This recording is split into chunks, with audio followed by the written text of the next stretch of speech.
আজকের দিনে রাজীবের মতো বন্ধু পাওয়া খুব ভাগ্যের কথা, কি বলো? তোমার শরীর এখন কেমন আছে? একদম ভালো নেই।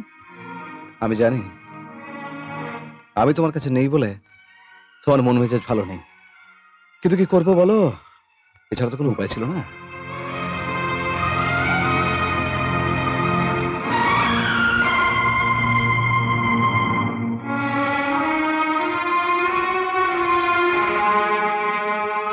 কি হয়েছে শিবানী? কি হয়েছে? আমরা যা করছি ঠিক করছি না শুভ। ঠিক করছে না মানে? বিয়ের আগে আমি অবুঝ ছিলাম, তাই তোমরা যা বলেছ ঠিক বেঠিক না বুঝেই করেছি। কিন্তু আজ বুঝতে পারছি যে না বুঝে কত বড় ভুল করে বসে আছি। ভুল করেছো? হ্যাঁ, ভুল। আমার সাথে রাজীবের বিয়ে হয়েছে ঠিকই,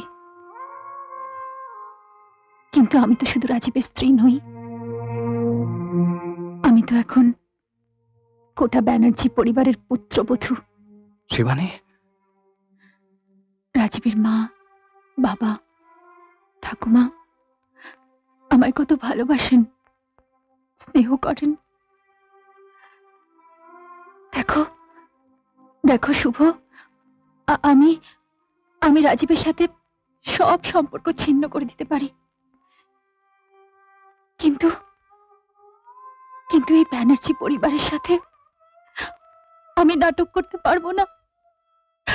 আমি আমি অভিনেত্রী নই শুভ।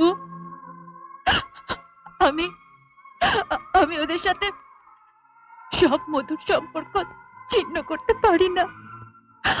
আমি আমি ওদের সাথে বিশ্বাসঘাতকতা করতে পারি না শুভ। আমি পারি না শুভ, পারি না।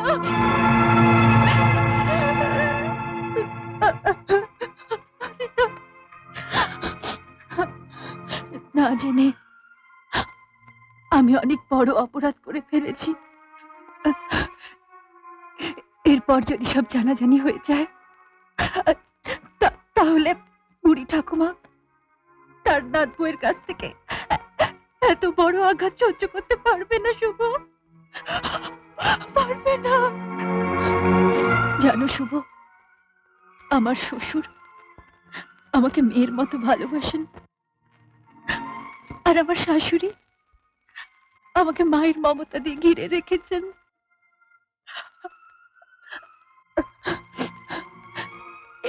এরপর যদি সব জানাজানি হয়ে যায় তাহলে তাহলে সমাজের সামনে ওদের মাথা হেঁট হয়ে যাবে শুভ। আচ্ছা শুভ, শুভ তুমি বলো না, এত বড় অপরাধ আমার কি করা উচিত? কিন্তু আমি আমি যে তোমাকে ভীষণ ভালোবাসি শিবানী, তোমাকে ছাড়া যে আমি বাঁচতে পারবো না।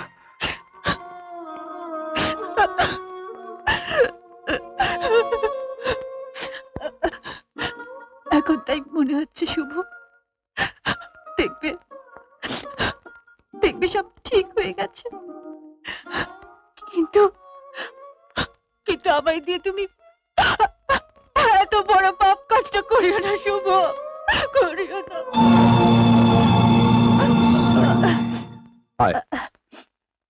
আপনি এতক্ষণ কোথায় ছিলেন? নিচে আজকে হারবার হলে একটা অনুষ্ঠান আছে। ওরা কি করে জানতে পেরেছে যে আমি কলকাতার বিখ্যাত অ্যাডভোকেট সূর্যদেব ব্যানার্জির ছেলে, তাই আজ ওরা আমাকে চিফ গেস্ট বানিয়েছে এবং সস্ত্রীক উপস্থিত থাকতে বলেছে। ও,